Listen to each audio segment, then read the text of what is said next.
આપ સર્વોને હેતપૂર્વક જય શ્રી સ્વામિનારાયણ। આજની સત્સંગ કથા વાર્તા નિજ મંદિર સાવરકુંડલા। જય શ્રી સ્વામિનારાયણ। આજે આપણે ગામ કરિયાણાના કેટલાક દિવ્ય પ્રસંગોની ઝાંખી કરીશું। એક વખત શ્રીજી મહારાજ ગઢપુરથી બ્રહ્માનંદ સ્વામી વગેરે સહુ સંતો સાથે ચાલ્યા તે રામપર ગામ થઈને કરિયાણા આવ્યા ને મીણબાઈ ના પ્રેમને વશ દરબાર દાહા ખાચર ના દરબાર ગઢ માંગ ઉતારો કર્યો। આ વખતે પરમ ભક્ત કાળુ મકવાણા અને એમના પત્ની વિજલબાઈ ત્યાં શ્રી હરિના દર્શને આવ્યા ને શ્રી હરિને અરજ કરીને સ્નેહવશ પોતાને ઘેર લઈ ગયા। ભગવાન શ્રી હરિ એમના ઘરે થાળ જમ્યા અને રોંઢો ઢળતા સભા થઈ। એ વખતે ગામના જીવા ધાધલ નામના એક મુમુક્ષુ દરબાર એમના ઘરે એ સભા માંગ આવીને શ્રી હરિના દર્શન કરીને બેઠા। એ જીવા ધાધલને ઉર્માંગ સંકલ્પ થયો કે મને વાંસળી વગાડતા આવડે છે તો એ વાંસળી વગાડીને પ્રગટ પ્રભુ શ્રી હરિને રાજી કરું। એમ જાણીને એમણે મણિધર નાગ ડોલવા મંડે એવી સરસ કળા એ કરીને પોતે વાંસળી વગાડી। શ્રી હરિ એમના ઉપર અતિ રાજી થયા અને વરદાન માંગવા કહ્યું। ત્યારે જીવા ધાધલે પોતાના ખલીચા માંગથી એક નવી વાંસળી શ્રી હરિને હાથ માંગ આપીને પ્રણામ કરીને બોલ્યા કે હે પ્રભો, આપ તો નટવર છો, તમે જો રાજી થયા હો તો અમારા ગામની વાંસા વડી ધારે આજે તમે કૃષ્ણાવતાર માંગ જેમ વાંસળી વગાડીને સૌ વ્રજવાસીઓના મન મોહી લીધા હતા એમ અમને વાંસળી વગાડતા દર્શન આપો।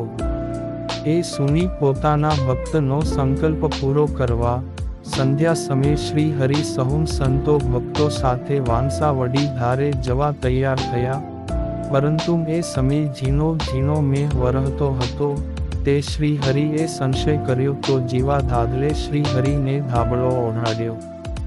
શ્રી હરિ સહુ સાથે ચાલ્યા અને વાંસા વડી ધારે પધાર્યા।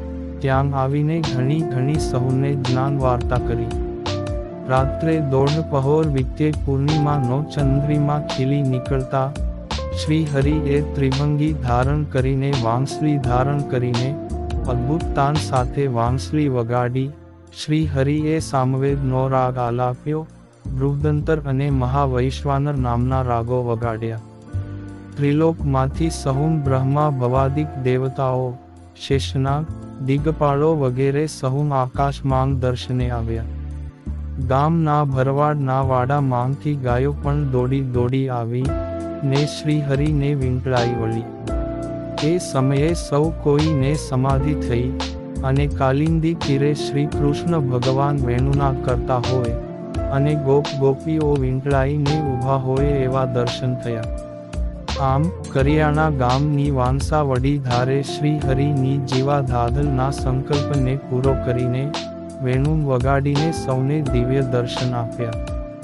સદ્ગુરુ બ્રહ્માનંદ સ્વામી એ સમય વહાલે વજાડી છે વાંસળી રે કાલિંદી નેતી બે। એ કીર્તન બનાવીને એ વખતે ગાયું।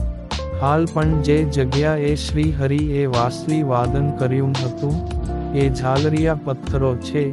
એ બધા પથ્થરો માંગ હાલ પણ ઝાલર વાગતા હોય એવા સૂર પૂરે છે। જે પ્રસાદીના પથ્થરોના દર્શન થાય છે। બીજે દિવસે શ્રી હરિ કાળુ મકવાણાના ઘરે બિરાજ્યા હતા। એક ઓરડો બંધ હતો એ જોઈને શ્રીહરિએ પૂછ્યું કે આ ઓરડી માંગ શું છે? ત્યારે તેઓ કહે કે એ ઓરડા માંગ અમારા પિતૃઓના ફળાંગ છે। અમારા સૌ કોઈ પરિવારજનો અહીં આવીને એમને ધૂપ દીપ દીવો વગેરે કરીને માનતા કરે છે। તેઓ સહુ અહીં આવી આવીને ધૂણે છે અને ફેલ ફિતૂર કરે છે। તમે પ્રભુ આજે પધાર્યા છો તો અમને આથી છુટકારો કરો। શ્રી હરિએ ઓરડાનું બારણું ખોલાવ્યું તો થોડા ફળાંગ પડ્યા હતા। શ્રી હરિ કહે છે કે આ સહુની એક ગાંસડી બાંધો, જ્યારે આપણે સહુ નદીએ નહાવા જઈશું ત્યારે એમને સાથે લઈ જઈશું ને એ સહુનો મોક્ષ કરીશું। એમ કહીને સહુની ગાંસડી બંધાવીને પોતે ઓમશ્રી માંગ આવીને ઢોલીએ બિરાજ્યા। એ વખતે કાળું મકવાણા ના ઘરવાળા વિજલબાઈએ મકાઈના ડોડાના દાણા મસાલાવાળા શ્રી હરિને જમવા દીધા. શ્રી હરિ એ ડોડાના દાણા જમ્યા ને પ્રસાદી કાળું મકવાણા અને દેહા ખાચરને દીધી. એ દિવસે જ્યારે દિવસ 4 ઘડી રહ્યો ત્યારે શ્રી હરિ ગામની બાજુરૂની કાળુંભાર નદીએ નહાવા પધાર્યા. ત્યાં રાવતીઓ વોંકળો જ્યાં વળે છે એ જગ્યાએ આવીને ત્યાં સહું એમના પૂર્વજોના ફળાંગને શ્રી હરિના ચરણે અડાડીને જળમાંગ પધરાવતા શ્રી હરિએ કૃપા કરીને સહુંનો મોક્ષ કર્યો. એ વખતે કાળું મકવાણા અને એમના કુટુંબીજનોએ એમના સહુ પૂર્વજોને પ્રેતના દેહ છોડીને ચતુર્ભુજ દેહ ધારણ કરીને આકાશ માર્ગે જતા દેખ્યા. સૌ કોઈ પિતૃઓ પ્રેત યોની માંગથી છુટકારો મેળવીને વૈકુંઠ ધામ વાસી થયા. આમ પ્રગટ પરમાત્મા શ્રી સ્વામિનારાયણ ભગવાન પોતાના ભક્તજનોની દરેક પ્રકારે રક્ષા કરે છે.